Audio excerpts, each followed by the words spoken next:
Poisonrana.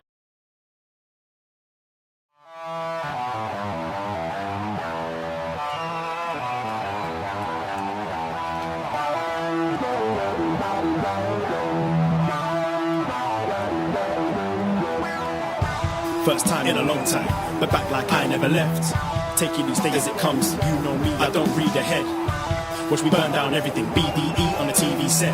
When I'm in control on the road, you can never really know what's up next.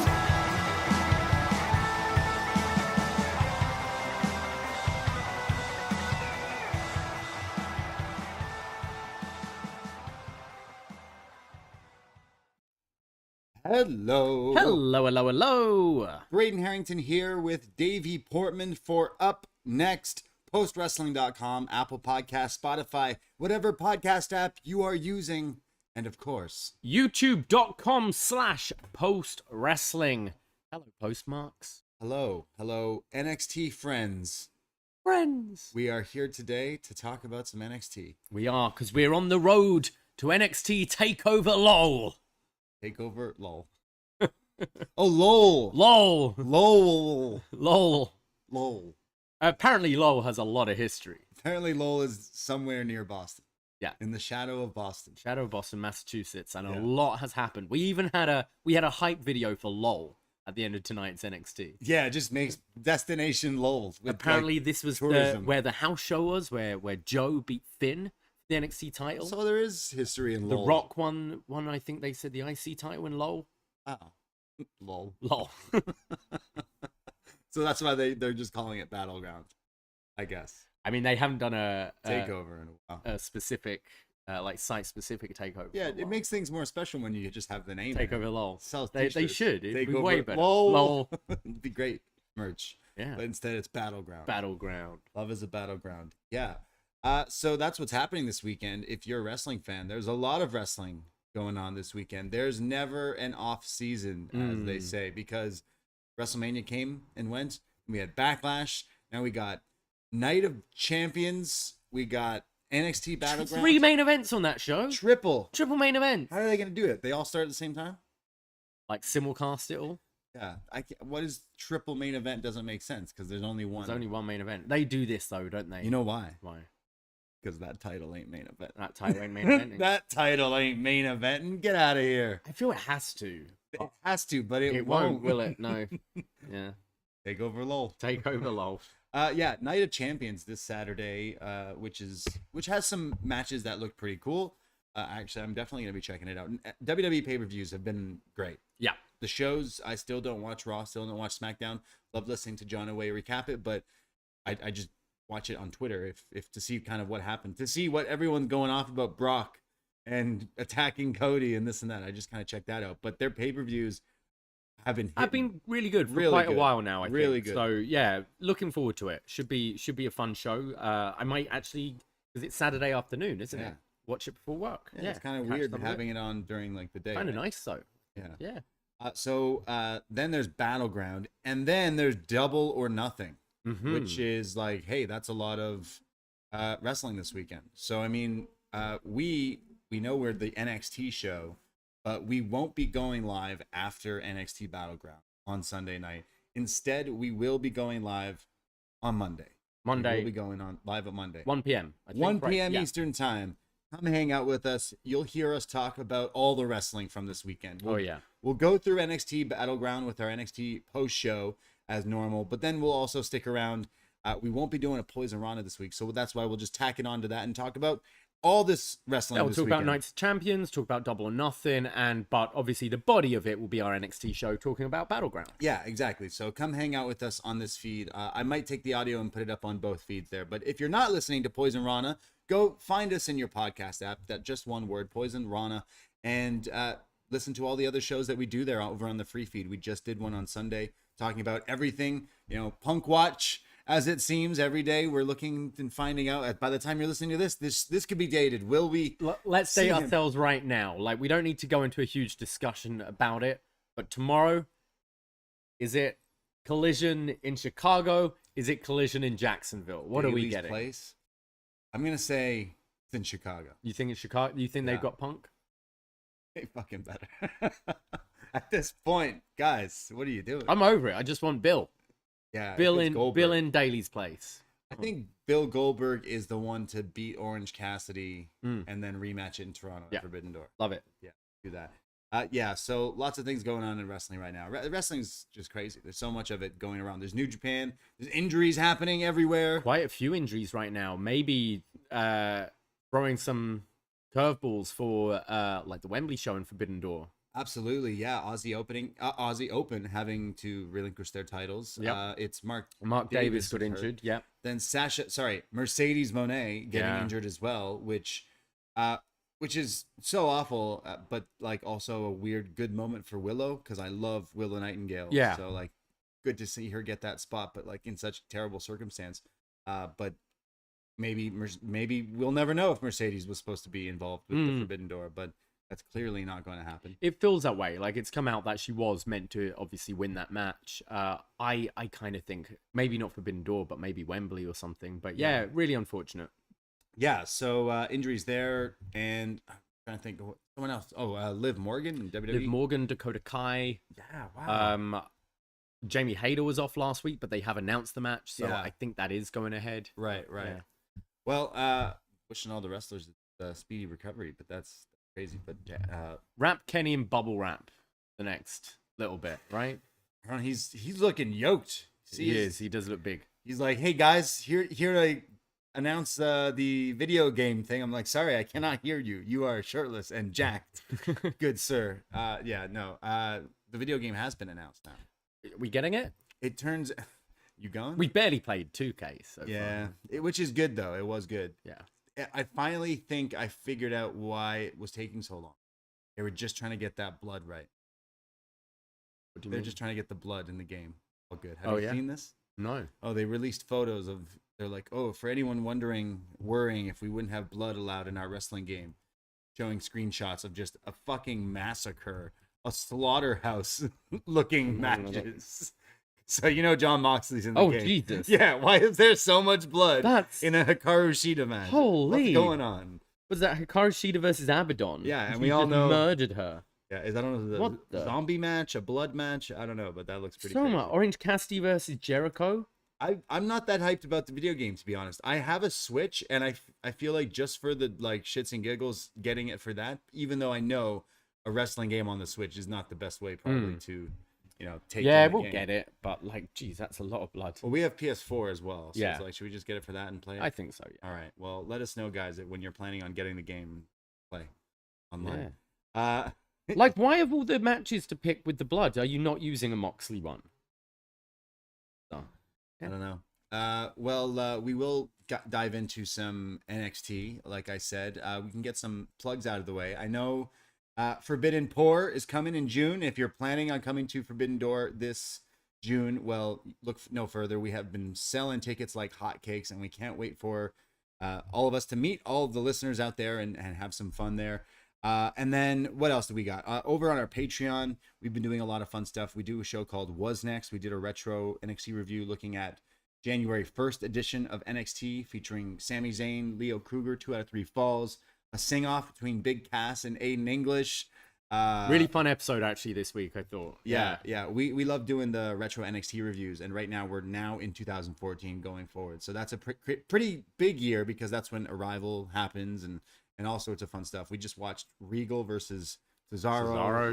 Lots of fun stuff going on there. Another show over on the Patreon this week is an Up Yours picked by Chris Thunder from Down Under. What are we watching this week? I haven't watched it yet. Ring of Honor Elite. Ring of Honor Elite. November 11th, 2017.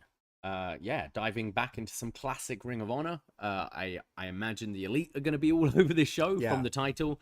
We thought it'd be a good time to do this review because obviously we're coming up to the AEW show. Double or Nothing. Yeah, this weekend. So lots of podcasts over there on the Patreon. Trying to think of what else we were just watching the other day. There's a Brandy Rhodes match is on this show. And Silas Young and the Beer City Bruiser. Oh, well then it's set. That's going to be great. The Beer City Bruiser is one of our low-key favorites. Yeah.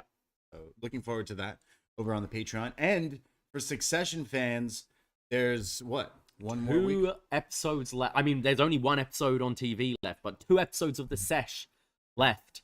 We'll be joined by JP Houlihan from Grapple Spotlight this week to talk all about episode 9. And then we've got the big finale next week. Yeah, some point during next week, we will be recording a show. I think you will be recording a show. We all will. Yeah, exactly. We all will. Did you already say what it is? No, I've just said some special guests. Right, okay. Yeah. The sesh. But it's going to be 4 of us talking all about the finale of Succession. It should be a lot of fun. We're going to put that one out for free. Yeah. Over on the Poisonrana feed. And hey, you like free things? Poisonrana. Also, we have Detox. I'm going to be joined by Jordan Goodman tomorrow. I'm recording this. So join the Facebook group and get your questions in now. Random questions definitely welcomed. We're going to chat a whole lot of nothing and try to make each other laugh and maybe cry. And then I know Sino and B are cooking up a What Up Doe for the near future in the next week or so too. So, and of course, Shot in the Dark every week.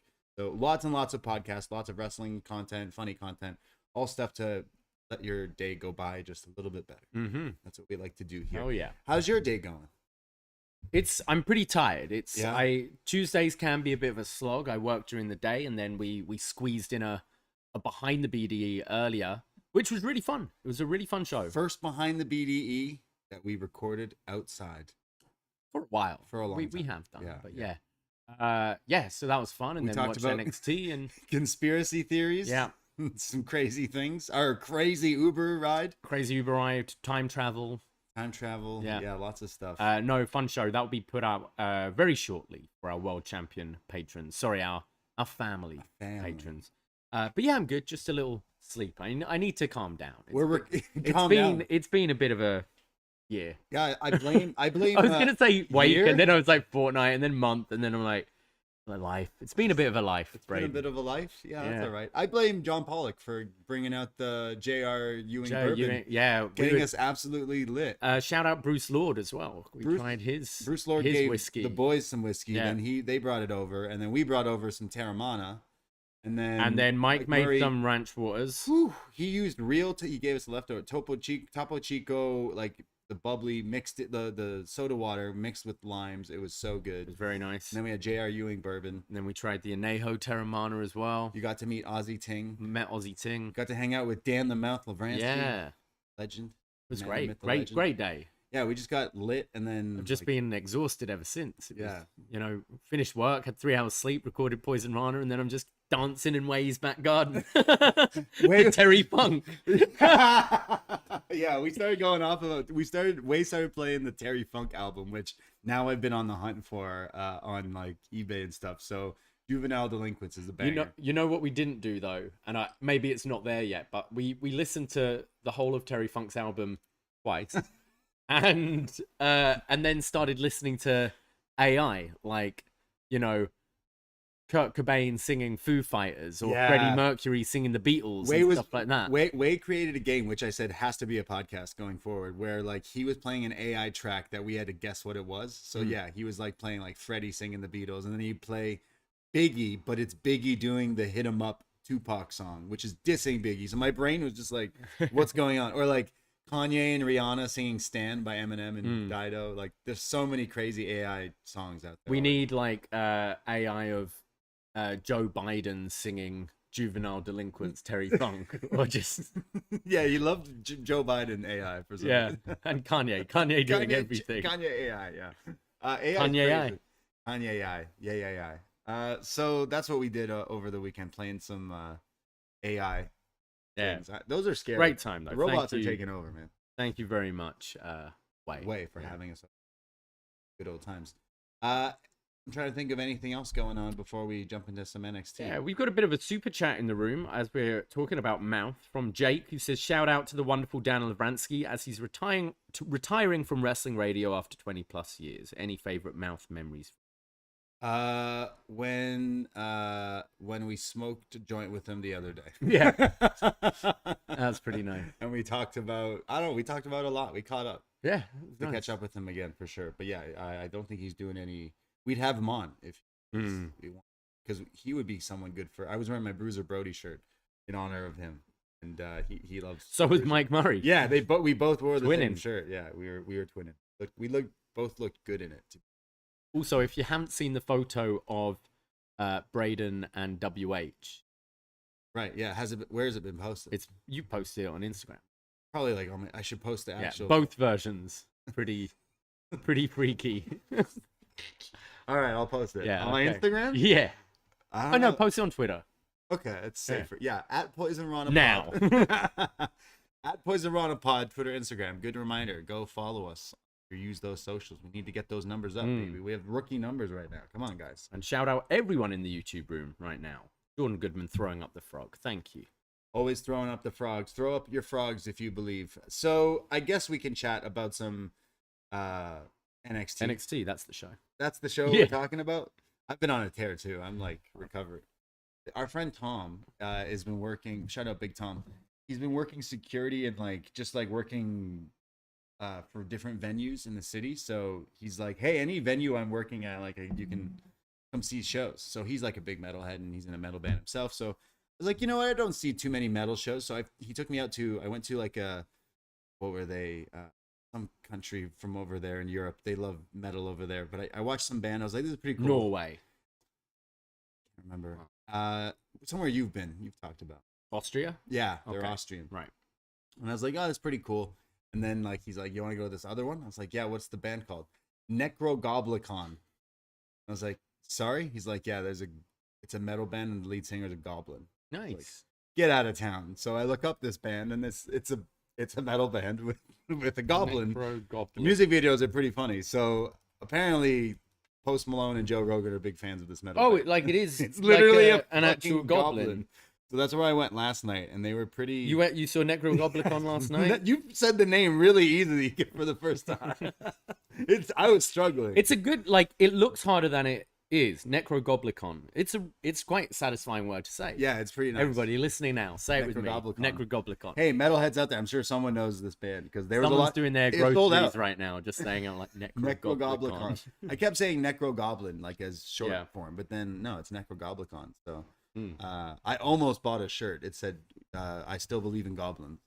I like how he's wearing a shirt and tie. Yeah, you should see the music videos. They're hilarious. They're pretty Okay. good. Yeah, I don't know. Cool. New favorite band. Where was that at? Velvet. Okay, nice. You want I was pretty upset because today, I'm sorry. before I came home to watch NXT, he said, "Yo, I'm working another show tonight. Come out." He was working with the Whalers.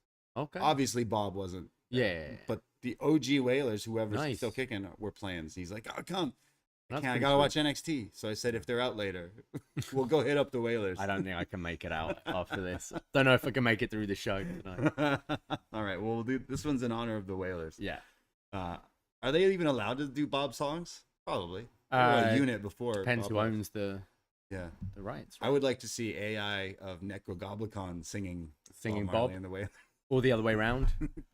Yeah. I don't know. Seeing the goblin sing is pretty visually stimulating. And I hope this podcast will be visually stimulating. Well, I guess those who are watching on YouTube, as we talk about some NXT from Tuesday, May 23, 2023, on the road to Battleground. This is a Battleground go-home show. It is, yeah. This Sunday, only on the Cock.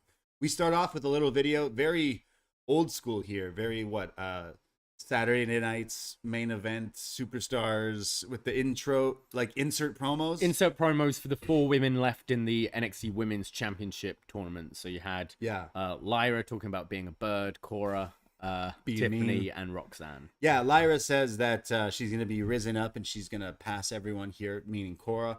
Cora says that NXT needs and wants me to be champ. Tiffany says I didn't ask to be NXT's it girl, but here I am. And Roxanne says that I'm a history maker and I will become a 2-time champion. And that's where we kick off our first match of the evening, being Lyra Valkyria going up against Cora Jade. And Booker T off the bat. It's a Booker T heavy show, just going off about cheating, and he's just excited. He'd love her Uber driver. That's for the Patreon show. True. Don't get us in trouble. My bad. Yeah, cheap plug for that show. Yeah. So this starts off. There's lots of counters and pinning attempts from Lyra and Cora, back and forth. And every time Lyra's getting the best of Jade, she's getting a little upset, but she eventually turns a sunset flip into like this surfboard and then a kick to the back of the head, which looked pretty cool. However, Lyra fights back, eventually gets the best of Cora and hits an axe kick to like the crown of the head, and then a Northern Light suplex, which looked great. But somehow Cora then counters that into like a guillotine hold and is going for her double arm DDT, but that's countered with another overhead belly to belly, which like Lyra just threw her over top. Very impressive here. And then when Cora is getting up, she's welcomed by the spin heel kick to the face, kind of like Booker T or Fade to Black, or kind of like the Black Mass, right? Yeah, Bird Or Mask. X-Pac. Yeah, what would you? I feel like we've already made this joke, but what would we rename the Black Mask? Because they just go, oh, kick. She's the bird lady. Like I'm thinking birds when they Bird puns. the pigeon pop or like the pigeon poop or something. I don't know. Pigeon poop. I'm just trying to think of bird stuff, and I'm just not very like avian. Yeah. Something about nests. I don't know. I'm tired. Yeah, I need we to could do think. better. I think. Yeah. I'm not impressed with what I'm coming up, but it's not just you; it's me too. Yeah, like, I'm oh, just. can't even- I like want to play this game, Yeah, but I'm like, like my head is just birds, saying birds. the bird kick. I Bird guess. puns. You gonna Google bird puns? I'm gonna AI. AI, yeah. Chat GPT this. So yeah, Lyra Valkyria, kind of an upset win here, pinning Cora Jade clean. Also, might add. Yeah, quite a sudden finish, and I think last week when we kind of gave our predictions, we were saying, oh, it's got to be Cora and Roxanne in the final. That makes the most sense. They've got the most history together. It's a match you can book with just a few days' notice as the final. So was quite surprised to see Lyra win this. I'm quite happy though. I actually think she's been really impressive every time we've seen her. Her kicks look really snug. Her wrestling is really snug. The Northern Light suplexes she was hitting today had so much snap on them. I thought they looked really good. So yeah, I'm pleased it's Lyra, because I think Cora's had her moments and it's time to try and elevate some of these other women. So yeah, I was pretty pleased. But I thought these two had a pretty nice match together. Yeah, this is like my favorite Cora match, maybe, possibly. Like she hasn't been hitting for me lately. The character, the wrestling, nothing of Cora Jade really is working. And Lyra is someone who's like, yeah, your character is you're the bird lady, but every time I've watched her wrestle, I'm like, oh man, you could easily be fit in on the main roster with some of the talent. Like I think she's really talented. So I'm happy that we kind of go for this match, something completely fresh than what we thought it was going to be. Yeah. Why did the bird get into martial arts? It wanted to be a black belt in Tweet Kondo and master the art of Kiku. That's AI still ain't quite there. Yeah, yet, that's but- terrible. That is awful. That's the best bird joke that we got. Wow. Trying. Well, Lyra advances and she will be fighting at Battleground. We go to well, actually, after the match, it's Cora Jade who attacks Lyra. She's upset at this, so she uses her pipe, her stick. She's getting the stick and attacks the bird lady and kind of injures her leg. Yeah, she keeps attacking the knees, kicking away at it. So Sore loser. yeah, mean. We see Dragunov attacking Dijak in the back here, and he tries to do the same thing that Dijak did to him a few weeks ago, where he puts him under the garage door and he's trying to slam it. But once again, Oni Lorcan there for the save here and security. Well, he's losing all his security, isn't he? They're all wrestling. Tank. They're like, sorry, we want to be wrestlers wrestle. now. And that's why these things keep happening. This backstage attack was lacking the sounds of kegs and poles falling over, though. Yeah. It didn't quite hit that same, but Monday Night Raw definitely did. So yeah, Dragunov and Dijak are like fighting here, and they're supposed to sign this contract later for their last man standing match. Yeah, this is an ongoing thing throughout the show where they're just both attacking each other. I kind of hope they might have watched Roddy v Jericho from last week, because Fighting all around the world. That's what I want to see. Fighting around LOL. Vic says, Booker, you better watch out because that contract signing's later. And Book's like, oh boy. As long as they don't break the table in front of me, don't worry. They won't. We go to our next match. Axiom taking on Daba Kato. We get a tail of the tape. I love a good tail of the tape. They were basically showing this. This guy's short. This and guy's this guy's tall. big. This guy's huge. So Axiom keeps trying to fly around this guy early on, but Dabo ain't want none of that and just eventually clotheslines this guy almost out of his boots. He then sends him to the outside and starts to chop him around the desk, and then military presses Axiom back into the ring, which was very impressive. Axiom, though, comes back and he's got a series of kicks and starts working the leg, brother. There's like a dragon screw out of the ropes. And then some really nice, like, yes kicks, essentially. Like the roundhouse kicks while he's like kneeled, and it looked pretty impressive. But when he runs at him, what we think for the golden ratio, it's Kato who catches him and hits him with what I call the derailer. Yeah, the tree slam, the Bordeaux bomb. Yeah, sit out, power bomb, spine buster Choke move, bomb. just crushing him here and getting the win. Kato, he should call it the Daba don't. Daba do. The Yeah. Daba do. Daba wins the match after this, but he goes to beat down Axiom, and there's a save out of nowhere flying into your screen is Scripps. Oh, wait, it's Reggie for some reason who's dressed like Funaki, #1 announcer. So he's wearing like the Scripps short and like cut off sleeve But blue shirt, and but it's white. now blue and white. Still, like, this guy's style is terrible. He attacks Daba for the save, and then like the refs kind of pull these guys apart. So it looks like Reggie and Axiom are now superhero tag team. So commentary haven't called him Reggie yet, but the whole crowd are chanting Reggie, and Vic's like encouraging it almost. He's like, "Oh, the NXT universe knows who he is." Vic is almost like playing devil's advocate, like, "Oh, who is this? I don't know." And Booker's like, "Come on, bro." Yeah, we know who that is. Yeah, I thought the match was all right. I definitely have seen improvements with Kato in this run with the Apollo match and this one. I think he seems a lot smoother for a big guy. And it's one of those things where, look, Axiom's great. I'm more interested in Axiom than I am Kato, but sometimes these kind of losses are okay. You're up against a giant out of your division. Realistically, you probably should lose. So I didn't mind it here. I wonder what they're building Kato up for, because the Apollo feud is like over while Apollo's still with Raw. So I wonder what Kato is being built up for at this point. I guess going up against like your I'm gonna say TNT champion, North American champion, maybe your world champion, and feuds like that. He did look good, but this wasn't his best showing. But he does look better than anything he did on the main roster. So he's clearly learning something. I think Axiom really gels with everyone. He's really good, man. I like, still find the character kind of silly and just a bit plain now. But he's gonna be teaming with Reggie, which I imagine is the superhero tag team. But like Axiom, like low key, really good wrestler. Oh yeah, one of the best in this company, I think, because he's doing like submission games, wrestling game, mat wrestling, crazy stuff. Yeah, big fan. I wouldn't mind though. Also, speaking of pairing people up, Kato being the big dude, teaming up with that other big dude, Obafemi and Kato. Like, they got to fight eventually, or if not, just have them team and be two big lads. I think that's maybe what I see him being better in a tag team. I don't see him. The new Authors of Pain. Yeah, maybe. Right, something like that. What about the Falcon kick? The Falcon kick? Yeah, something like that, like the toucan kick. Just put a bird in front of it and wait. What did you say? The Falcon's kick, right? Falcon kick. This kick is named after the swift and powerful movements of a falcon in flight. The Falcon kick. Falcon kick Involves a quick and forceful extension of the leg, emulating the swift and precise strike of a falcon's talon. Nice. Falcon. You listening, bird lady? You ever gone bird watching? Not really. I've gone on like walks with my family when I was a kid, and then you'd go in a hut and be like, this is where you sit in a hut and look at birds. Yeah. And then you sit and then you look at pictures of the birds you might see. And then you're like, there's a pigeon.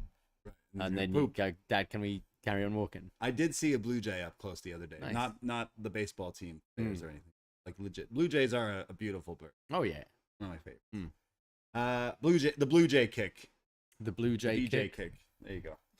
We go to a very serious segment here now. Tony D'Angelo. This is the interrogation room footage from Tony D, who has been waiting in this interrogation room. And now he's being interviewed. And this officer, this detective, who we can't really see, is saying, "Why does your name keep coming up in ongoing investigations?"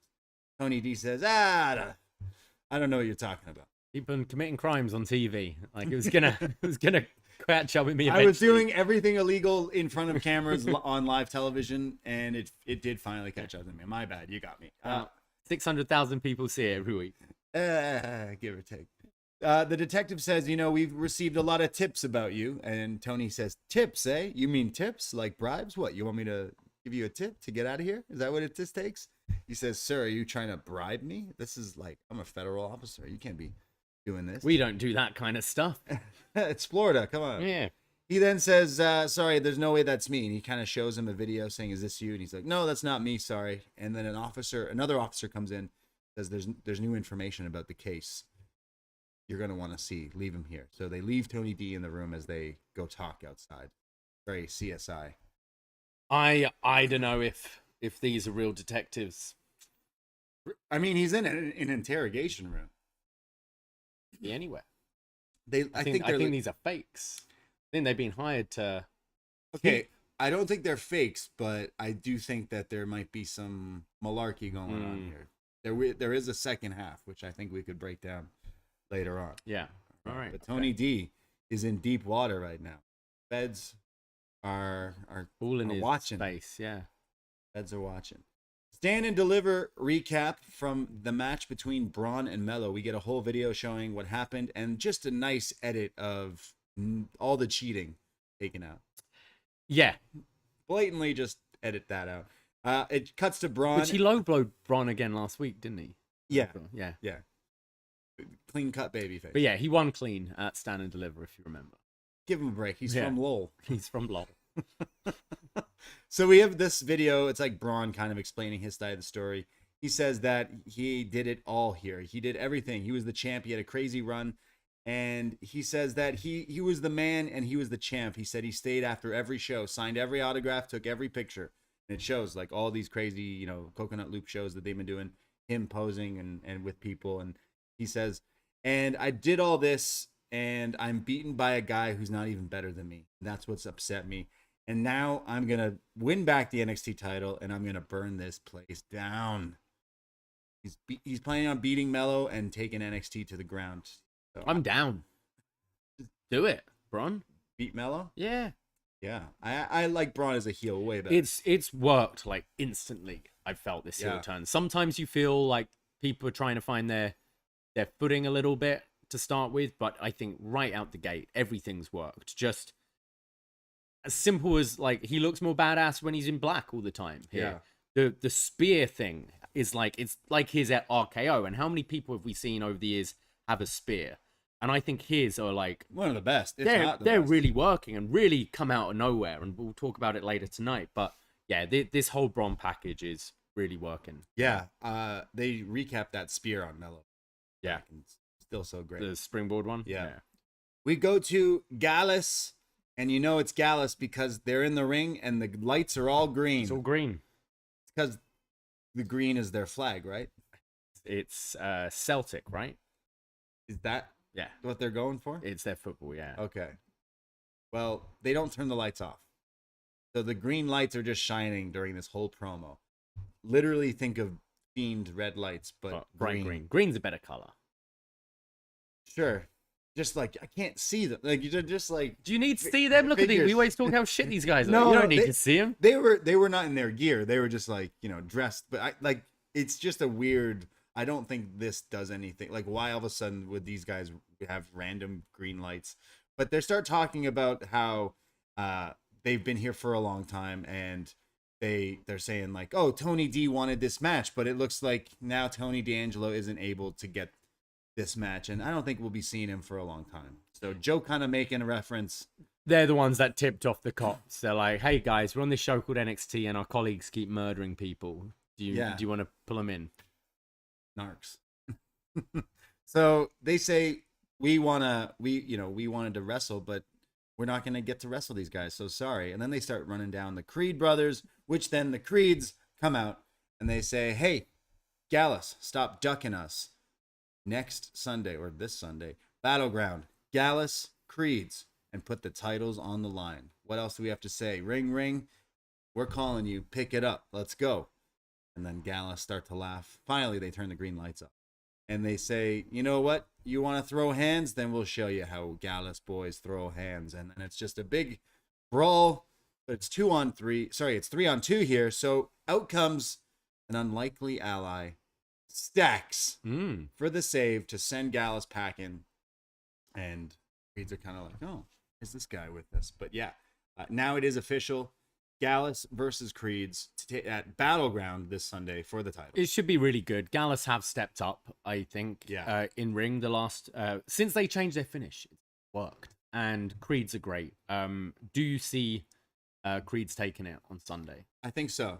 Yeah, I think so too. I think it's time for them. They had their kind of fake title run, if you know what I mean. Like, they had the tag titles for a minute, but like I think now's the time to go for them. And they've already kind of set up later in the show against Tony D and Stacks at a later date. So. Yeah. I see Creeds beating Gallus. I have liked Gallus. They have stepped it up. Their look, their moves, like they did step up. But I do think this match will be great. I do think the Creed should win. And then, hey, maybe if Braun retains, you finally get that unit of all of them, like kind of together as champions, maybe even bad guys. Because maybe the Creeds need to be bad. I wouldn't mind seeing that because I think they've come off a bit corny, bit cheesy when they're talking. Yeah, you know we love them, but they're like their babyface characters don't. I feel like these guys are kind of cool in real life, but it doesn't come across that way. They've become a little lame, I think, and I didn't think much of this promo segment. I haven't really felt much about the builds to these tag matches in the last few months. Like the three-way was set up by them just drinking in a bar. And now it was just... I liked it last week, Julius kind of getting on the headset and being hey, we want this match, let's do it. I found it a little cheesy today. Yeah. I do think the match will bang. Definitely a match to watch for this weekend. Mackenzie is with Wesley, and he's looking a little sad. I think he's been sad all week. And she mentions the crack in the friendship with Tyler Bate. And Joe Gacy was messing around with my head, and Tyler Bate. And that's when she brings in Tyler to talk, and he's just like... shaking his head, and Tyler's like, come on, mate. And Wes says, nah. Goes to the ring because he's going to sit for the next match doing commentary. Tyler's just upset that Wes won't talk to him.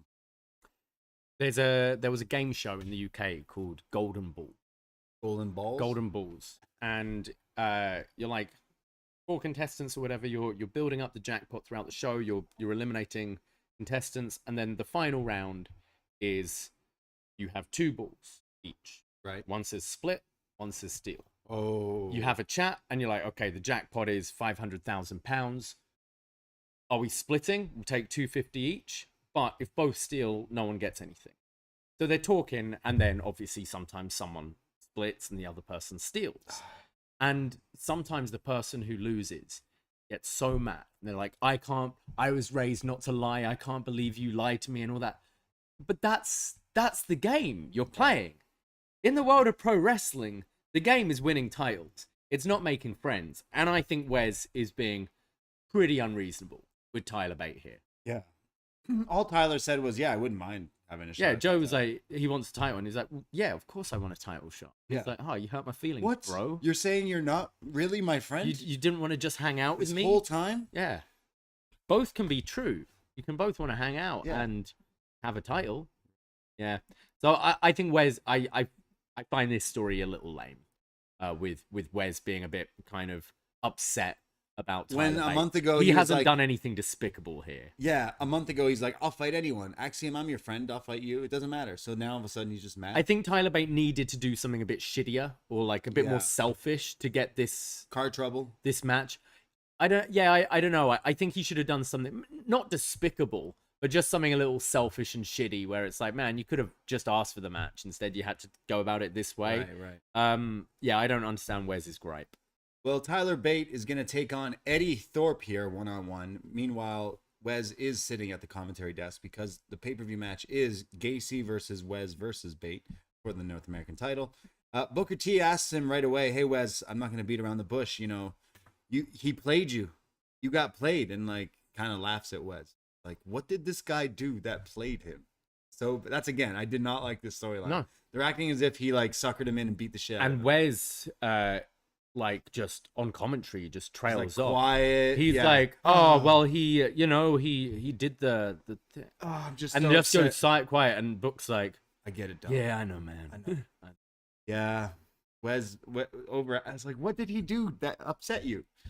And I think that shows how thin this story is, because Wes wasn't able to improvise really on commentary. There's nothing getting into be mad at why this guy. he's pissed. Yeah, this doesn't make any sense. So the match starts though. Tyler and Eddie tie up here in exchange. There's lots of roll arounds and Thorpe trying to get the best of Bate. There's a running crossbody, like twisting crossbody from Thorpe early on for a near fall. Booker T says you better get that chalupa green on that one, man. Big shot. The Tyler driver is blocked, and then the lariat is also blocked, and Thorpe comes back with a series of kicks. Bate eventually hits that running like rope lariat thing, and then connects. The bounce of the neck thing. It needs a name as Vic well. calls it the bot bang, and I'm pretty sure that's the other thing. That's the fake out punch. It's kind of a bot bang. Tyler hits the Tyler driver at 97 and picks up the victory here. After the match, Wes goes in the ring to be like, hey, maybe I'm not as mad at you as I think I am. And then in comes Joe Gacy, who hits the upside down on both of them, taking them out. And then is laughing afterwards. And Tyler and Wes have a little bit of a shoving match during the commercial break. Why did you do that? He got the best of us. So, yeah. Yeah, I think the match will be good between these three. I can't say the story's been particularly compelling. Right. I have loved this whole run of Wesley, this open challenge thing. It's really worked for him, and I'm sure this match will deliver. But the story's been a little weak. I'm still waiting to kind of be wowed by Eddie Thorpe as well. Yeah, he's very solid but boring. I found so far. The same it's like you way can I found wrestle. him. This guy can wrestle. Yeah. But I'm waiting to be like, oh man, that was good. And you're in there with Tyler Bate, who you should be. Okay, granted, they didn't have a great deal of time and the story is focused on something else, but I'm waiting to see a bit more from this guy. Yeah, watching him as Carl Fredericks in New Japan, he didn't do a whole lot there either. Right. So it's kind of just you've got the new coat of paint and then just there. But maybe your time will still come. He's still new to New there, here, so so like give it time, but yeah. I'm waiting. Well, we see backstage Lyra Valkyria. She's saying she's hurt. She's got a bruised and swollen knee, and she's waiting for it to go down, and then the doctors can take a look at it. And but she doesn't think it's torn. I should be good. I still should be good for the show and the pay-per-view. And then Mackenzie says, hey, who would you want to face out of the main event tonight? Whether would it be Roxanne or Tiff? And Lyra says, to be honest, I want to face Roxanne. I want to face the best. Nice. So maybe she'll get her wish. Maybe she won't. We go to Noam Dar. He's got his Heritage Cup, and he's getting ready for his match when we see this shoving fest that happened during the break between Wes and Tyler. So those two getting a little antsy against each other. But Noam Dar shows up, the Supernova 11, wearing cornrows, braids. It's got braids, yeah. Braids. He comes out with his Heritage Cup, and he treats this cup like it is his baby. He sits it down. He's cleaning it. He's talking to it. He's kissing it. He sets it up ringside, and he's going one-on-one against Nathan Frazer, who comes out with his best Seth Rollins cosplay and entrance. They've definitely he's always kind of worn this gear, but it's getting more and more Seth like, and now he's like, his hair's even longer. He's growing the beard out. It's like they're very much mini Seth, and they don't hide from it on commentary either. They're saying he was trained by this guy. Yeah. So they're absolutely building for that one day. Yeah. So Frazer versus Noam Dar. Now the Heritage Cup is not on the line here, but it is on the line this Sunday when Dar takes on Dragon Lee. So this match kicks off, and Frazer, like always, is just so fast. He's running the ropes and dodging everything from Noam Dar. There's a spot where he keeps missing the clothesline, and Frazer keeps getting the best of him. Really impressive, very fast. Eventually, Dar gets kicked outside and then like hugs his cup as they go to commercial break. He's like, "Oh, did he hurt you, baby?"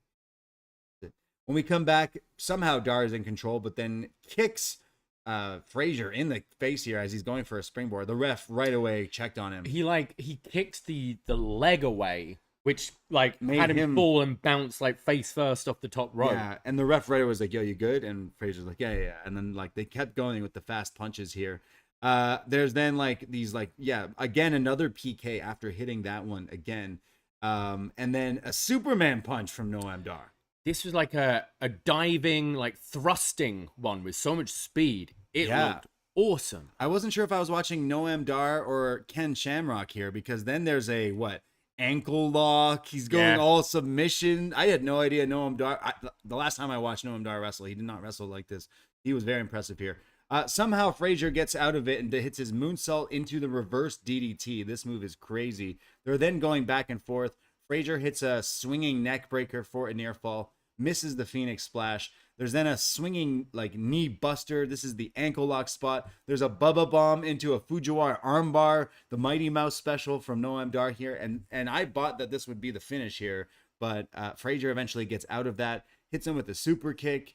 Noam Dar comes back with the Judas effect. There's then Dragon Lee who comes out. He's watching this. He's staring at the cup, and this pisses off and distracts Noam Dar, which allows him to go to the outside. And Frazer hits him with a tope, sends him back in, and connects with the Phoenix Splash to get the 1-2-3 over the Heritage Cup champion Noam Dar in a hell of a match. I really like this, and I thought this did such a good job of reestablishing Noam Dar, someone who has been in this system for a long time now, like since the Cruiserweight Classic, right? Yeah. I think was where we first saw him. Wow. Right, Yeah, right, yeah. so a long time ago. You're talking like 6 years here in this system, and I feel that they've managed to give him like this fresh coat of paint, and he feels like a big deal. They've been featuring him a lot on NXT, and I thought he backed it up in ring here. His mix of like MMA,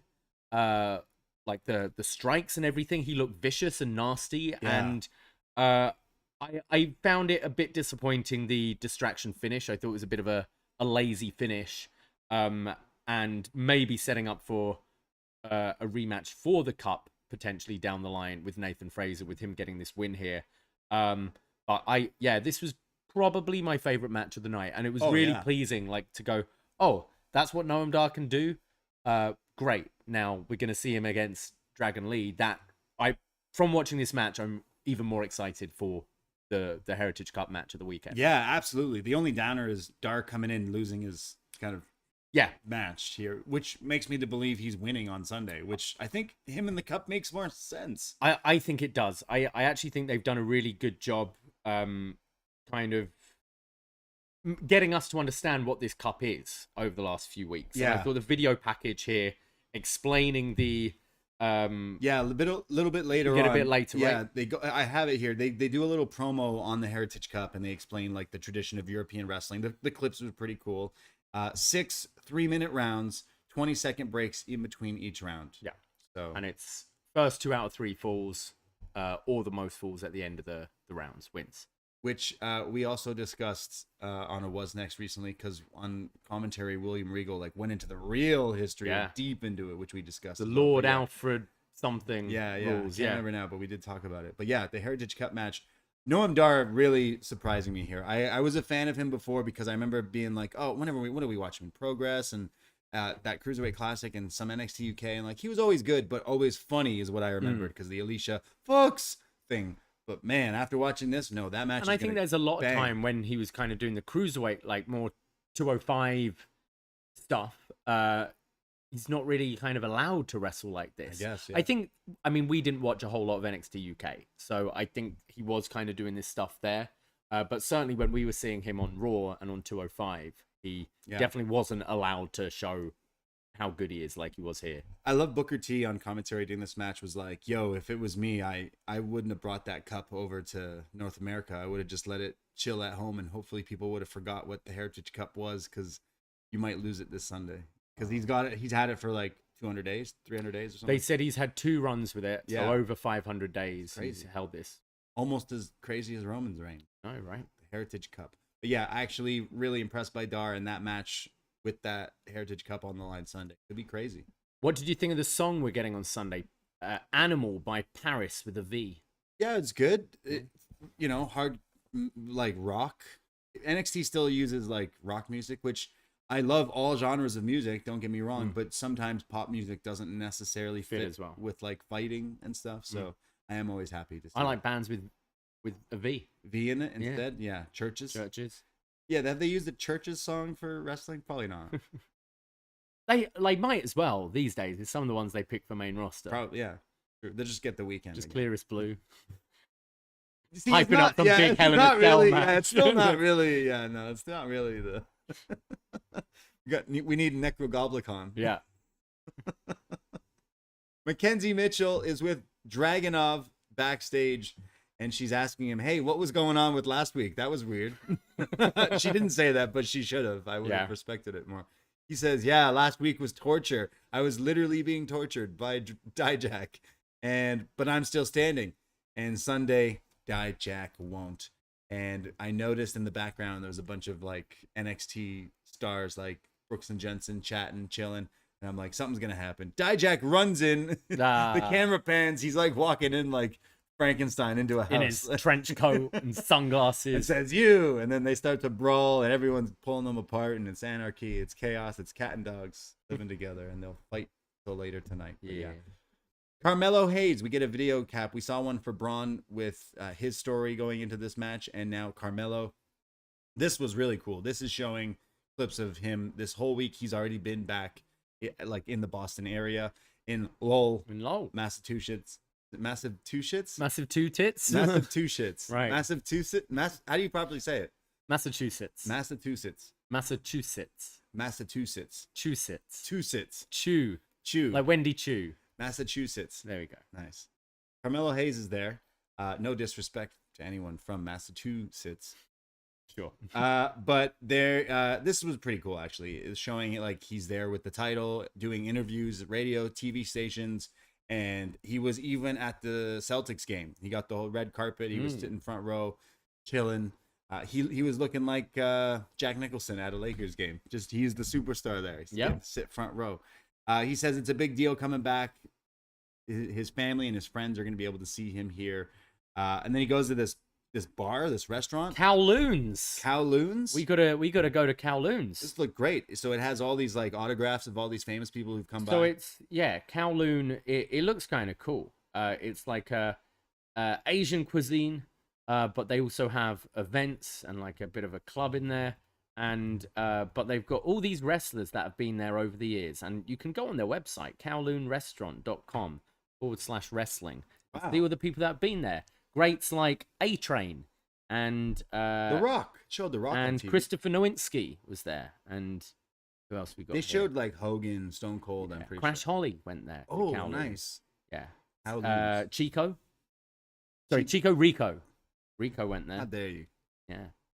Rico. No, but they've had like some huge stars: The Rock, Hogan, Kevin Nash, Kurt Angle, Jericho, The Brain, Rosie and Jamal. Well, Carmelo Hayes ends this by saying, "Braun, you're just not ready, and my dogs don't bark; they bite." Oh, and They Braun. cheat as well, don't Apparently, they? Yeah.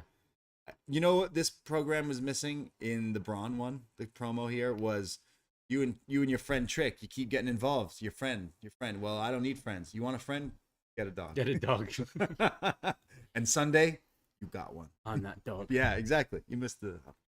But yeah, I really like these videos, especially the mellow one here. Yeah, like I think being the go home show, they've built the match. There's not much more story to really tell now at this point. So I like when they do these to kind of just catch people up. Yeah. We go to our next match. It's the battle of the security guards. It's the battle of the friends. Hank v. Tank. Hank Walker versus Tank Ledger. They both come out to Freebird ripoff number 16, and they both are coming out together. Like they're making their entrance together, even though they're gonna fight each other. Yeah, great moment in wrestling. I love friends. it. Yeah, I like. Yeah, I think didn't Cash and Dax do that last year in the Owen? I think they had their like entrance together. And they fought. It's nice. Well, Hank v Tank here, and they start to hit shoulder blocks on each other, and they're trying to overpower each other. Then they start to beat on each other. Booker says they shouldn't do this. If they're trying to be a team, they shouldn't try to fight each other. And then just says, you know what, they shouldn't be a team. They should just Booker didn't know what he was saying here. Vic Joseph tells Booker to calm down and doesn't know what he's talking about and says, "Hey, what are you gonna order from DoorDash tonight? Chicken parm?" And Booker laughs it off. Hank hits a splash in the corner, and then both of the guys run at each other, and they like hit a double splash on each other, like double crossbody, and Hank like gets on top of Tank, and the ref counts a 3 count. Yeah, and the match was over. I'm not saying there was much hype into this match, but maybe I talked myself into having hype for this match, but this did not hit for me. No, I think when we've seen these guys so far, we haven't seen a whole lot of either of them. Obviously, we've seen a bit more of Hank. They've been against like more established people. Right. These are two like pretty new people to wrestling, and I felt like they were playing wrestler here in this match. Yeah. It felt like it did feel like two friends having a bit of fun and having like, oh, let's pretend to be wrestlers. You'll be called Hank and I'll be called Tank. And I didn't think it was very good. Because like I like these guys. They are definitely like their charisma, especially what we've seen. Like Hank, we've seen wrestle a bunch, but Tank oozes it. Like it seems like he's got that. But the wrestling, I don't know. Maybe I was just expecting something. Yeah, I think you wanted, either of these guys against someone like, I don't know, like a Bronson Reed, another Hoss, who can maybe control it a bit more. Yeah, might have worked better, but I think this was maybe a bit too soon to do this for these guys. It was too soon, or maybe it was like, actually, this is all just set up for this. They both get up and they're like, we both won. Braun Breaker runs in the ring and spears one of them, spears the other one. Great looking spears. Hey, he's got to be the best. Yeah. Really, like these lads are big, and these spears looked awesome. Yeah, Hank and Tank went down. Yeah. Damn, big spears by Braun as he stares at the camera and says, "Mellow, Sunday. You're next." He didn't say that. We'll hear that on Wednesday. Yeah. Sunday. Maybe. Possible. But yeah. We go to the Diamond Mine backstage. They're chatting with Ivy, and in comes Stax. And they're like, "Hey, thanks for helping us out there. Like, sorry to hear about Tony D. It sounds like he's sleeping with the fishes." And Stax is like, No, you're getting it wrong. Say it right. It sounds like he's sleeping with fish. Yeah. He's like, No, that's not how it is. You're saying it wrong. And says like, "Hey, Gallus picked a fight with us. I couldn't let them, beat on you guys. And as soon as we're done with them, we're sending them back on a plane to Scotland." And Ivy says, "Yeah." And then Stax says, "Hey, if you need me in your corner, I got your back." And they say, "You know what? Thanks for the invite, but we've just been burned by trusting people. So we'd rather do this on our own. But if we win the titles, you and Tony can get the first shot." And then they walk off, and Stax looks a little upset. And I could be reading into things, but Stax went, "Okay," and then went on his phone. Yeah. Stax has been doing that a lot. Stax is... Who's he working for? Yeah, he's up to something. So, yeah, like, it could be he's the one that snitched on Tony, and he's in Gallus's pocket. Yeah, Gallus had paid him off. The way it was last week. So he will help Gallus retain, I guess. I'm not sure. I'm not sure what's going on. Stax is acting sus. We go to our next segment. Gigi Dolin comes out. She's looking a little different now. She's got obviously her new Titantron of music, but I'd say her look looks different from the time before. Toxic Attraction. I almost called them Extreme Expose, but that was a different group. So Gigi comes out and she has a microphone and a rose, and she starts talking about her story that Jacy has brought up the past few weeks with her parents and her troubled home. And she says that when she finally got here to NXT and WWE, she thought she finally found a family and everyone treated each other great. When she found Toxic Attraction, she thought she found a family. And Jacy Jayne, I let you in and you tore everything down and it's ruining my life. And she's interrupted by Jacy Jayne, who's now standing in the crowd and says, "On the perch." Yeah, no, she's at the Toxic Lounge. Oh. She says, "You know where I'm standing? This used to be our Toxic Lounge where we'd sit and we'd look down on everyone else. And, well, Gigi, I just want to move on from you, but you've rode my back seats and I'm on to bigger, better things." Gigi says, "The only reason you attacked me and did all this is so that people won't think of you as the third wheel." There's no mention of Mandy Rose throughout this entire promo, but that might be the only one, really. She then says, "I already beat you, and Jacy says, yeah, well, I beat you too, and I embarrassed you in front of your pathetic brother. And Gigi says, yeah, well, I gave you stitches, and it's 1-1. So how about we settle this right here, but not right now. Next week, not at Battleground.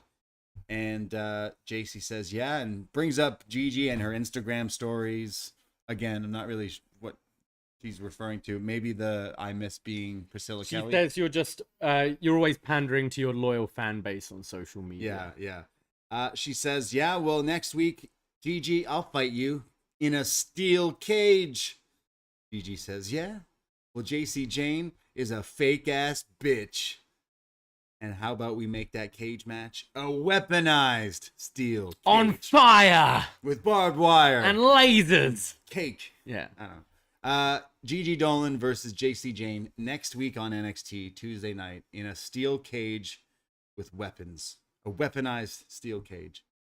Yeah, I think Gigi, since this like stuff about her family has been used in her promos, I think she's actually tapped into something, and like I think her promos sound really real and authentic, and I like kind of how she's married like some real life with, and then I finally felt I had a family and they betrayed me as well. Yeah. I think she sounded really good and way better than when she ever spoke in Toxic Attraction. It's I haven't thought their matches have hit really so far. I think some of their promos have. I thought this was pretty good from both of them. I think both have leveled up on their promos. Jacy obviously now not hiding behind anyone, but really stepping forward as like a bigger character on her own. But I'm kind of not surprised this isn't at the pay-per-view, because I said the other two matches haven't quite hit, and they do like to keep these cards pretty tight. But maybe they'll get a bit longer on TV next week. And yeah, make it a bigger deal. Make it the main event. Make it the main event. Give it a bit more time than they normally get. Yeah, could be good. See the return of Mandy. Maybe we saw it tonight. Right? Yeah, you're right. You know what? I at first was like, okay, I'm kind of over this feud, and then I thought Gigi finally got into. She sounded way more comfortable. Maybe that's the thing. Like, I miss being Priscilla Kelly, so she out here dressing and sounding a bit more like how she used to before the toxic stuff. And Jacy is good at she's yelling and screaming all the time. And so finally Gigi calling her a, what was that? Fake ass bitch. Fake ass bitch. Love that. Love that in my wrestling. Speaking of, we go to Luca Crucifino. Another fake ass bitch. He seems a bit like a fake ass bitch. Yeah. He's hilarious. I love this guy. So he is outside the courtroom. This is one of those things. This is one of those characters where like wrestling fans who do not know of it or don't watch NXT do not know about this wrestling lawyer. Right. Yeah. And okay, you know about your Mark Sterling. Yeah. But then we got Luca Crucifino. I tell you, there's one in WoW too. She goes by the world's greatest attorney. So there's lots of lawyers in wrestling. But Luca Crucifino is here, and he says, Vaughn, you've gone too far. I swear this is filmed like outside an actual courthouse. There's steps somewhere. And he says, you leave me with no option. I gotta settle this in the ring. And when I'm done with you, Vaughn, I promise, you're gonna wish you never messed with me, and you're gonna regret that you didn't settle outside a court. Then, as he's finishing his promo, he hands his business card to this woman walking by, who's just like, "Oh, thanks." Luca He's been pretty Crucifino. funny. Yeah, So far. we're like going back to the well of other jobs in wrestling. This lawyer's pretty like easy to go on, but maybe this guy is funny, so let's see where we can go with him. We see this is when we got the Heritage Cup video package, what I kind of already talked about. But we see a video NXT Anonymous, and earlier tonight we saw Noam Dar after his match talking to Ora Mensa. Remember him? Kind of. Yeah, kind of. Last week you were like, I don't know who that is. And I was like, you do. It's Ora Mensa. Come on, man. But it's another one of those like NXT names that I'm like, okay, Ora you've Mensa. thrown two words together to make something. Noam Dar is like, hey man, I need some people in my corner because like it looks like Dragon Lee's got Nathan Frazer on Sunday, and I need you. And that's something they kind of brought up in the video. This video. It's like during the 20-second breaks, that's when you go to your cornerman or your partner to like give you notes and freshen you up and stuff. Like it shows in the boxing clips or where MMA they or give them whatever. water and stuff. Yeah. Mensa laughs him off and says, no, absolutely not, and walks away. When Lash Legend and Miss Jackson, shows up, not Latoya. Not Latoya. And they're kind of talking to him and they kind of shush him up, but it seems like maybe he's found his trainers with these two. No, Lash said you can kiss your little cup goodbye. I don't know. He still seemed like he was like happy with them. So he just has no friends? I don't think so. He's driven everyone away. You saw the dirt sheets yesterday and today. What's that? Alicia Fox says she ain't done. Oh, she ain't done with wrestling. She said she ain't done. Yeah. She says, I've been brushing up. I'm getting ready to go back to the ring. You think we see her this Sunday? Is she the attacker? Who? Wait, why would she be attacking these people? She wants to come back to wrestling. Okay. I think she could help her former friend here. Yeah, help Noam. Yeah. That would be great. She should help him in the Heritage Cup. Because he's got Nathan Frazer. And he should have nobody in the last round. It is kind of backwards, isn't it? That the heel doesn't have the corner man. Yeah. But the babyface Oh, yeah, does. true, right, yeah. It's and it's not like Noam Dar has ever had anyone cheating for him. Yeah. This whole time. But it is backwards, yeah. It's like, sorry, who's he facing? Dragon Lee. Dragon Lee. It's like, I better have Nathan in my corner here. Good old Nathan. Yeah. Yeah. So hopefully we see someone come to the aid of Noam Dar this Sunday. We go to our next match. It is Big Bad Von versus Luca Crucifino. Von Wagner beats the hell out of this guy. Pounds on him, clotheslines him, chases him around the ring. Crucifino tries to come back, but he hits a pretty cool looking move. He hits the hip toss neck breaker. Billy Gunn. Yeah. Right? Yeah, he hits that. That looks cool. And then Von beats him up again. Luca keeps running away and then goes over to Mr. Stone and says, give me that picture of Von. And then goes into Robert Stone's jacket and pulls out the photo that, of course, this guy just carries this photo around everywhere. And he goes, look at this freak. And the crowd starts to chant, you messed up, as Von Wagner sees this and hears Crucifino say this. And he becomes possessed. He grabs this man, gets him in the ring, just starts pounding on him against the ropes. The ref counts to 5 and is forced to disqualify Von. And the crowd are cheering for Von now. It's the most biggest reaction he's ever gotten.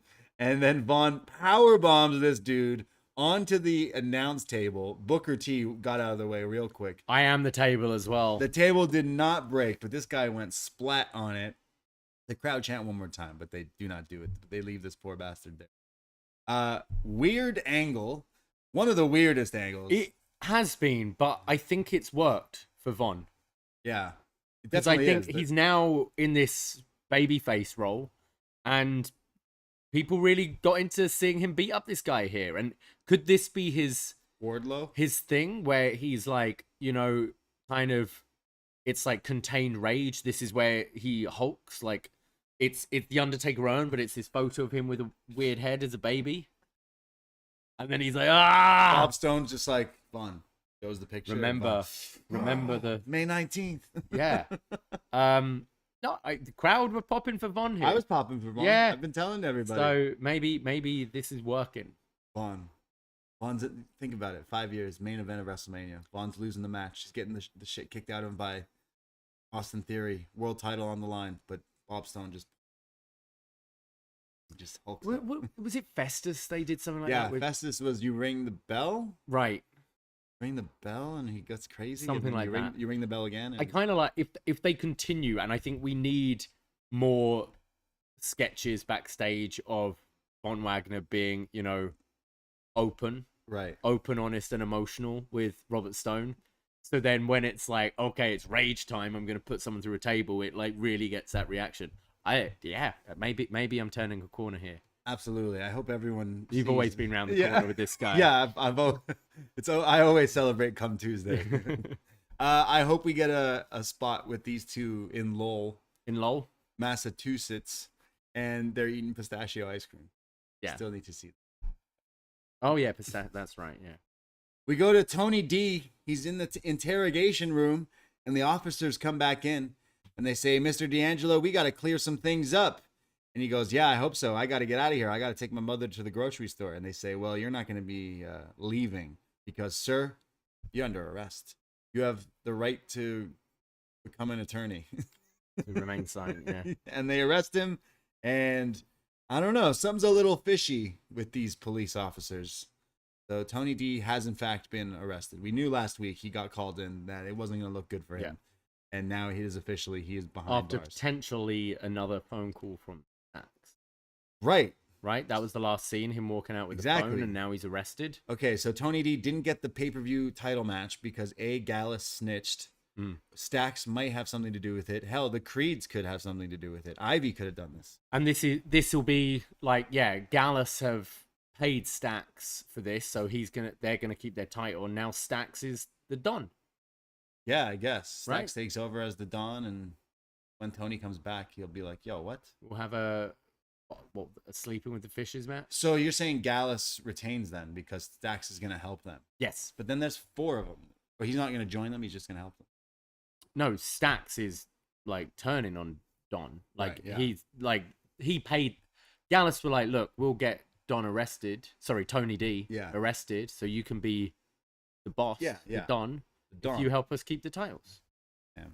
Well, great stuff. Great shit. Someone in the chat is Jonobly is saying, hey, you're missing over the theme that Crucifino came out to. He came out to People's Court. Ding, ding, ding, Oh, ding. okay. Oh, and we got to talk about his attire as well. Ding, ding, ding, ding, ding. What was his attire? It was like a shirt and tie, but sleeveless with a vest. He's a lawyer. He's a lawyer. We need to get away from this. Andre Chase wrestling in his clothes. Yo, where was any mention of Andre Chase? We or haven't seen Chase him for a little University? bit, have we? No Chase U this week. Uh-oh. They'll be back. Hope so. Well, we go to our main event match of the evening, the finals, well, the semifinals, I guess, in the tournament. The winner of this goes on to face Lyra Valkyria at Battleground for the NXT Women's title. Tiffany Stratton taking on Roxanne Perez. These two start off, and it's like they're like firecrackers here, countering each other's roll-ups attempts. A lot of it's Roxanne getting sneak pins on Tiff, who keeps kicking out at the last second, very fast. They counter each other's moves where they keep like handspringing out of it. Roxanne showing her athleticism, not to be outdone by Tiffany, who's, I mean, with her history doing like backflips and cartwheels and really cool counters here. Tiff is on the outside. Roxanne runs from the inside of the ring for a tope, but gets caught on Tiff's shoulders. That was a very impressive spot that I'm sure we'll see her continue to do as they go to break. When we come back, we finally see Roxanne hitting a tope for real this time into the Thez press and then beats on Tiff. She gets her in the ring, but Tiff comes back and gets her on the shoulders again, hits the you can't escape, the fireman roll, but then goes for the moonsault and it's a miss, lands on her feet almost like rolling backwards, only to hit Roxanne with our second derailer of the night. Yeah. The Baldo bomb? What would this one be called? The D-nailer? D-nailer? The I don't know. You're asking me. Yeah, to we're not name good at things. the names of these things, but this looked pretty good. But Roxy kicks out of it. Eventually, Tiff's going for something off the top rope, but Roxanne counters it with a Rana off the top for a near fall. This looked awesome. Roxanne's coming in with a series of kicks and tries to hit. She hits like a side rush and leg sweep, but Tiff just hits her with this like face slam and goes for a power bomb. But Roxanne counters that as well into a Rana for a near fall. There's pump kicks. There's the side Russian leg sweep. There's then pop rocks, which is blocked. And then the you can't escape again from Tiffany. And then this time allows her to hit the prettiest moonsault ever for the 1-2-3. And Tiff winning clean again. Tiff winning clean over the former champion. And she advances to Battleground in a pretty good main event. Yeah, we sing this girl's praises every week. She's great. And Roxanne's great as well. I thought these two gelled together really well. I'd love to see this, whether it's Tiff wins this tournament, I'd love to see this ran back on a like bigger states on like a PLE. Yeah. I really like her, like the rolling scent on the you can't escape, because sometimes you see people do it and kind of trying to protect the person. It's like, all right, you're on my shoulders, I'm going to do a forward roll. She kind of jumps to like drive their back into the mat to flip out of it. It looks really good. And then that moonsault's just beautiful. No, I thought these two had pretty good chemistry. And like Tiffany is weirdly kind of like, she doesn't look jacked, but then she's got this strength, like as you mentioned, catching the Running suicide person, dive yeah. into the fireman carry was really impressive, and we've seen a few feats of strength like that from her. And like she's only like 5'5". She looks comes across as this little like Barbie, and then she's got this. She's real the buff strength. Barbie, as she calls it. Yeah, like I just see like this girl being such a star. I seen big things. Don't get me wrong, I love Roxy as well. I think she's fantastic. No, it's all about Tiff, honestly. And they booked her right. Like they haven't had her cheating to win this. She's had clean wins. And I think her and Lyra will have a really good match at the pay-per-view. Out of all the combinations, those two would have the best match. So I actually do think, unless they're going with the Lyra's injured or something angle, which would not make sense, but she's should be in the match. I'm also trying to figure out, when she does the "You Can't Escape," the crowd is chanting it, right? But like she needs to have something else. So I'm wondering if they were chanting something else, like Epiphany. She's been using that thing as well. Yeah. Like it's "You Can't Escape" when she hits it, right? They yell that. So I'm wondering if they're chanting something else. So because she calls it the prettiest moonsault ever. But there's other things to be played on there. But yeah, Tiffany is money. Tiffany Stratton makes it happen here again, and I'm excited for that match on Sunday. After the match, NXT Anonymous or someone attacks Roxanne Perez. Oh no, this isn't NXT Anonymous. NXT Anonymous has been filming this happen. Right, sorry. So this is just the NXT parking lot come to life. This is who attacked Hideo Itami back in the day. Like this is so we presume a woman attacking Perez. It's the same woman we've seen attack Nikita Lyons, Ruka, all these other people. So she attacks and then runs away. Palmer, right? Yeah. Yeah. So this person runs off, and we're not sure who they are, but not as vicious attack here on Roxy. It's just like kind of attacks her from behind. Yeah. Who do you think? And I assume we'll find this out at the pay-per-view. Oh, I think would be the reveal. No. Okay. Or maybe next week. Okay. Yeah, I guess Stevie Turner. I don't know. I'm not Alicia Fox. Not Mandy Rose. Yeah. Who did she attack? Roxanne? Maybe. I mean, Roxanne took her title. Yeah, makes sense. I don't know. Not too into this. Kind of looked a little shorter than Mandy Rose. Yeah, but you know they like to in wrestling. It's always someone else. Yeah.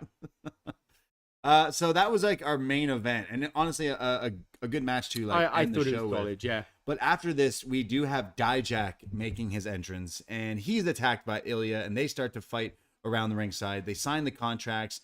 They're getting separated by security, by the jobber cops. Dijak headbutts him. They're playing with the steps here. Ilya crushes him, and then they stand up face to face, and it's like last man standing. There was Ilya has his like forearm to the back of the neck that he does, the leaping one to the floor, but he did it diving off the steps here to get even more height on it. How did he not kill someone doing this? Yeah, I thought the physicality here was really good. Ilya not afraid to be thrown around, and Dijak not holding back at all, just launching him kind of into the crowd here and stuff. I really hope, because I think I'd enjoy a straight singles match between these guys more, but I hope they try and do something a bit different than the classic last man standing matches we usually see. That's why I brought up Jericho and Roddy earlier, because how many Falls Count Anywhere matches have we seen over the years? Loads. And I thought that was such a memorable one. And I think these two are really capable to put on something really special. Yeah. Last man standing matches aren't my favorite type of match, but if done right, like they could be pretty good. I think my favorite one is Edge and Cena had one, but Cena and Umaga, the Rumble. Oh yeah, man, okay. That one's lit. Umaga was Jericho Triple H is a good one, fully loaded. Yeah, true, yeah. After this, they sign the contract. There is a recap of NXT tonight, and then a kind of a hype package for Battleground, which I thought was a pretty good video too. Shows us all the matches, gets us super hyped for this Sunday show, and you know what? I'm way more hyped than I thought I would be, considering there's another pay-per-view it's going up against this Sunday. Let's go through this. Double or Nothing haven't announced a great deal for this show. Yeah. And like I'm kind of into some of these matches for Battleground. Yeah, we'll go through this list and give some predictions here. Let's go for the tag team title match. Gallus taking on the Creed brothers. What do we see? Is Stacks working with Gallus? Yeah, I talked myself into Gallus retaining. Okay. With Stacks in their pocket. Yeah. All right. Maybe I could see the same way, but to offset yours, I'll say the Creeds finally get it. We have the Triple Threat North American Championship. Wesley, Tyler Bate, and Joe Gacy. I see Wesley retaining. Wes has been on a run. Yeah. He says today, like, hey, I could be the best North American champion ever. I do think that already, just considering this run of matches that he's had. And especially when you have a big run, I don't want to see it like lost in a triple threat with like some other guy getting Tyler pinned Bate or whatever. Get pinned, and that's how. Yeah, exactly. Like I think when he loses this, it's going to be a big deal, and I don't see this being the match that happens. Okay, yeah, I kind of see Wes retaining as well. Maybe Tyler, like after the match, like Turns on him, and then you get a big hot singles match with personal stakes as well moving forward. Yeah, that makes more sense for the story because that's kind of flat. But the match will bang for sure. As will Noam Dar versus Dragon Lee, British rounds rules match for the Heritage Cup. Yeah, I think you're onto something. I think Noam losing today, I think that's setting up Noam to win here. You've already got like Frazer with a win over Dar, so you can set that up for a TV match or whatever down the line. Yeah, I think Dragon Lee's learning, like his brothers, the grass isn't always greener on the other side because they're looking at each other like, he's winning matches on TV? Wait, no, you're losing. Oh, I'm also losing match. Dragon Lee's got to earn his stripes here, I guess, in NXT. But no, this match could be pretty good. Ilya Dragunov versus Dijak, last man standing. I think Dragunov puts him out. Dragunov, it just makes sense. His whole character being unbreakable, and you normally see like the smaller guy overcoming the big. He'll put a load of steps and tables on top of him and pin him, like him. so he can't so stand he can't get up. Yeah, or handcuff him. Hard justice. Or just kill him, murder him. Yeah, get rid of him. Yeah. No. Tiffany Stratton, Lyra Valkyria, NXT Women's Championship. I think we're having an epiphany here. I think that makes the most sense. I think she's a good enough wrestler at this point to carry it. Her character would be perfect as a champion, and then I think that's really how you start getting this goal get even better by having big sort of main event title matches, defending the Roxanne rematch down the line is something you can absolutely do. You don't really have as many baby faces right now, do you? That's the only thing. If you're doing the Lyra match here, you got Roxanne. Who else is there? Right now, no. But like once she wins, or if she does win, like there's going to be a lot more fresher matches. I think it's Tiff. Yeah, I think so too. We're having the epiphany. It's Tiffany. And then Carmelo Hayes versus Braun Breaker for the NXT title. Honestly, I'd have thought Melo, because I think he's just had this title. We've had Braun as champion for a long time, and see like the Carmelo Hayes era. But the way Braun's taken to this character, I think you should put it on him. Yeah. And you can always do like a third match where Melo gets it back, or I don't know. I kind of feel it's always more interesting the chase than once a babyface has the title. Yeah, for sure. And how Braun is just destroying everyone right now, I'd kind of like to see him win. Yeah, and if you asked me this a few weeks ago, this definitely would have been the case. Yeah. But I'm definitely leaning towards that just because it's a bit more interesting. So I'm going to have to say Braun wins the title. All right. I'm fine with either way, but I think one of them's got to go. I just want a better match than last time. Yeah, I don't think they hit as what they're capable of. Yeah, I think this one will. So that's why I'm a bit more excited about that. But yeah, so there's our predictions for some Battleground. I see we don't have any feedback for NXT, but that's okay. We can give some predictions for Night of Champions. I think we did on Poisonrana a bit, but Rhea versus Natalya. That's a match. I'm seeing this on Wikipedia right now. Natalya. So, Becky versus Trish. Trish. Ooh, me too. Yeah. Only because I really didn't like the glasses Becky was wearing. It looked like a butthole. Yeah. So I'm going with Trish. Canada's Got Talent's own Trish Stratus. Yeah. See. Asuka versus Bianca. Bianca. I think Bianca retained. I was joking when I said Natalya as Rhea, just to put it out there. Ali and Gunther. Ali. I think that match could be pretty good. Yeah. Owens and Sammy versus Roman and Solo. Going on with the bloodline. I'm a bit over it. Owens and Solo. Owens and Zayn, I think. Yeah. Solo taking the fall, probably. Sammy getting the pin in Saudi. Sammy pinning Roman in Saudi. Wow. Cody and Brock, which is probably the real main event. Or is that tag match the main event? Cody and Brock. It's a pretty stacked card. I'd say give it to Brock. Brock's really. probably got to win. Cody's this got a one. broken arm, and Right, yeah. Cody won the first one, so yeah, Brock wins this. Seth freaking Rollins versus AJ Styles for the WWE World Heavyweight Runner-Up Championship. I think Seth. Yeah, me too. Like Seth's the Raw guy. I think he's so popular with the fans right now, and yeah, make this a workhorse world title. I mean, either guy can have that. AJ can absolutely have that. I think Seth makes sense. Yeah, for sure. Well, I'm going with Seth as well. I think that match would be great though, considering we've only seen it like once, twice, maybe. I'm not too. Yeah, this card looks pretty good, and like we said earlier, WWE's been on a roll with their shows, so I think we're spoiled this weekend. We got Night of Champions during the day Saturday, Double or Nothing on Sunday, Battleground on Sunday, Succession finale on Sunday. Oh boy! Depending what you're trying not to get spoiled on, turn your phone off. Do whatever it takes to stay unspoiled if you care about that. We'll try our best. But yeah, we will be going live Monday, 1 p.m. Follow all our socials for updates. But 1 p.m. on Monday, we'll go through Battleground, and then we'll go through everything else that weekend as well. So lots of wrestling to talk about, people. So thank you so much for listening to us here. Poisonrana.ca for all the links of everything we do, including links to our Patreon. It's only $5 for a whole month's access to access all the podcasts we've done in the past, like movies, wrestling pay-per-view reviews. Everything is up there. Hours and hours and hours of content. Go check it all out. Follow Poison Rana. Like I said, Detox coming out tomorrow with me and Jordan. Hopefully crack some jokes and make you guys laugh. And you got a Succession, the sesh out with JPO on the Patreon. Lots and lots of podcasts, and we can't do this without you guys listening. So thank you, thank you, thank you. Thank you, everyone in the YouTube. Thank you very much. Yeah. I think that's it. I think that's all. Take care. Goodbye. Be safe. And free Tony D. Ahoy! Poisonrana.